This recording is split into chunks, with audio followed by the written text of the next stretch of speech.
I am a solo female traveler, and if you also want to travel Europe all by yourself and you're a little bit nervous, I wanted to give you a couple of tips to kind of ease the anxiety and get you excited about your first trip to Europe as a solo traveler. First of all, I just want to let you know that you can definitely do this trip on your own. I know a lot of people are like, don't travel by yourself. Like if you're a female, you shouldn't do these things on your own. It's not safe. Just remember, they probably want to do it themselves, but they're too scared to do it. And that's why they're telling you, don't go on this trip. It's because they're a little bit jealous probably. Live your life, do what you want to do, take the right precautions. Hey you guys, my name is Natalie and I just got back from a 2-month solo backpacking trip throughout Europe.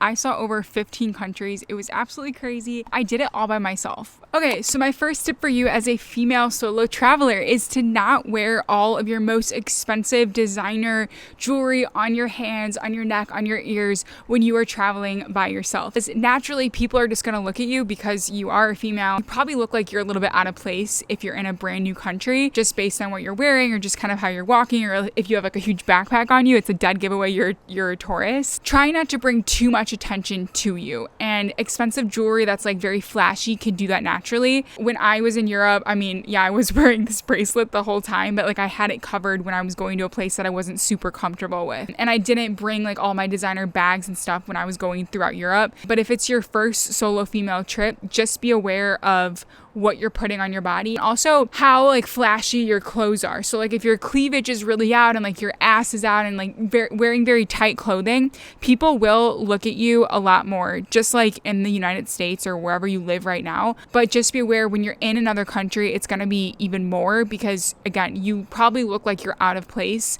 And so, number 1, you're a female. Number 2, you're wearing like designer stuff. Or number 3, you're wearing something that's like very revealing. People are going to look and then you're going to be a target. And then who knows what can happen after that. The idea is try not to be a target. Try not to be on someone's radar, because then you could be followed, or just any of the doomsday stories you hear. Those things could happen to you, and I don't want that to happen to you. So the second tip I have for you is to diversify your valuables. So what I mean by this is don't keep all of your expensive gear, your laptop, your camera, your passport, your money, your phone, everything in one bag and like walk around with it, or keep it in the hotel and like leave. Because if someone steals something from you and they just decide to take that one bag, you've just lost everything. And because you're alone, it's like you literally have yourself to rely on. And if they took your phone and your money and all that, it's like you're screwed. I bring this up because it happened to me and it was a bad scenario. Luckily, I did have my phone and my camera and I found $20 in my pocket. So like I was okay. I was in Salt Lake City. Someone crashed the window of my rental car and they took my bag, and I was so stupid. I kept everything in that bag because I wanted to go to a coffee shop after. And I was just like, oh, I'm going to go on a hike. And then when I get back from the hike, I'll just go to the coffee shop with like my laptop. I'll do some work and then I'll use my camera for like editing photos.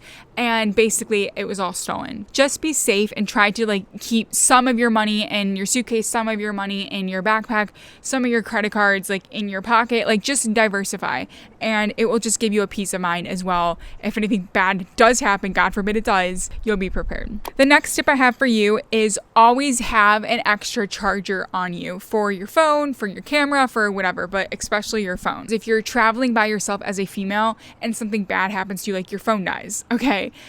Or you're hurt, but then your phone dies. It's like in that order. You don't want to rely on someone else to like give you a charger or be like, oh, come to my apartment and I'll help you out or something weird like that, because the sketchy people that are trying to be helpful, you don't know who they are, okay? You don't want to go to a random stranger's home. As if you were at home right now walking around, you wouldn't just walk into a random stranger's car or home or something like that. So you don't want to rely on anyone else but yourself. So when your phone dies and you have an extra battery, that is going to be a lifesaver. Always keep phone numbers, like your credit card numbers, maybe like your parents or a friend or a boyfriend, husband, or whatever it is, on a piece of paper, so that if anything bad does happen, you can call them up or you can call your credit card company up and everything will be okay. Also, for your accommodation, you should have the contact number of the hotel or of the Airbnb host, just in case anything happens, because you can use anyone's phone to call them to be like, what's the address, or like, I'm lost, or like, help me, or something like that. At least you have someone to call and like a contact point to go to, if that makes sense. The next thing I want to bring up, this is something I always liked to do when I was going throughout Europe. Keep extra cash in your phone case within your phone. So I always like to keep like 20 euros extra in cash in my phone case, because I'd always carry my phone. So like I always had an extra 20 on me if like anything crazy happened. I know 20 isn't a lot, but it was nice just to like have something. If you have that in your phone, it's going to be like your emergency, you know? And then also if like you go to a restaurant and like they only take cash, like that's good too. It just also gives you a peace of mind. You can, you know, if something was stolen from you, you always have cash to lean back on. If you ever feel unsafe in a situation, like you're in a city center that just doesn't feel right, or maybe you're walking through an alley and then you feel like someone's following you or something, always just call an Uber and like get out of that situation. Most countries have Uber, some don't, and there's like other options like Bolt. What I would recommend is just like get out of the situation, because like I had those moments a couple of times, but when I was in the US, I just like get back into my car and leave.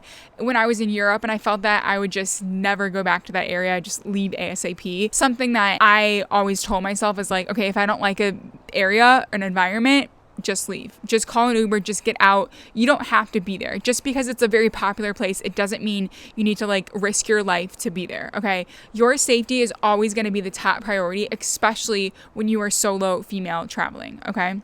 My next tip for you, number 7, is spend the extra money to feel safe, okay? Don't be afraid to drop that dough on an accommodation that's going to make you feel like you are safe, like you're going to wake up in the morning and everything's going to be okay. All right, because it's like the worst feeling to fall asleep and be like, am I going to wake up? Like, is the Airbnb host going to like kill me in my sleep? Or is someone going to like break into my hotel room and take all my stuff and kill me? Like, I don't know. If you ever feel that like gut instinct, like, oh my God, this might happen to me, then 100% upgrade the room, go to a different hotel, get a new Airbnb, like do whatever you have to do, drop the extra dough to feel safe, okay? That goes for like flight tickets or your car that you're renting, like whatever it is. Make sure you feel safe and just pamper yourself so that when you go on this trip, you know you are safe. You're walking into something that you feel confident about, okay? And this will also give you a huge peace of mind as well. Okay, my next tip for you is to share your location with someone that you trust. So when I was in Europe, I shared my location with my grandma and my mom and my papa and my brother. So I had a lot of people that knew exactly where I was at any point in time. And so if I randomly stopped texting them or I didn't get back to them in like a couple of days, they would just track my location, know where I am, and be able to figure out what was going on. So this was super important. Even in the US, when I travel to different places by myself, I always will have my location shared. It's not to creep on you. It's just to make sure that you're safe and that if anything bad does happen, at least we know where to start looking, okay? God forbid any of that happens, but you know, you just got to be safe. And my next tip is to keep the emergency numbers of your loved ones close to you. I kind of mentioned this earlier in the video. What I always did was create a note within my phone and on a piece of paper of all of the contact numbers that I did not want to lose or wanted to keep handy. So again, this is like your Airbnb host or the hotel number, your itinerary information, your family members, your credit card numbers, bank number. So if you want to call your bank or if you want to call the credit card company, you will always have those numbers close by. So if anything happens, you're ready. It's all about just being prepared for the worst, okay? But then just enjoying the ride, enjoying the adventure, okay? My last tip is to read the reviews for any accommodations and destinations that you plan on going to. So the reviews are going to tell you a whole different story than what the marketing on the website will tell you. I learned this the hard way so many times. It's like a hotel looks super amazing and like it's a great price and like all the reviews online are like amazing on like the website of the hotel. But if you go to Google reviews, people are not going to hold back. They're going to tell you exactly what's up. They're going to take pictures of stuff and they'll tell you if it's worth going or if it's even safe to go. What I always like to do is search in like the little search bar, solo or like female, even an Airbnb, you can do the same thing for the reviews and just see if someone else is also a solo female traveler and see what their experience was like. Same thing with destinations. Like if you're going to on a hike or something like that, you can read the reviews in advance and know what it's like, if it's safe to go by yourself. And then you can make that executive decision if you want to go to that hiking trail or a hotel or like whatever it is in advance and then not like end up there like, why did I do this? Oh my God. That is it for today's video, you guys. Thank you so much for watching. I hope this video inspires you to go on your first solo female traveling adventure. Thank you guys so much for watching and I will see you in the next one. Bye guys.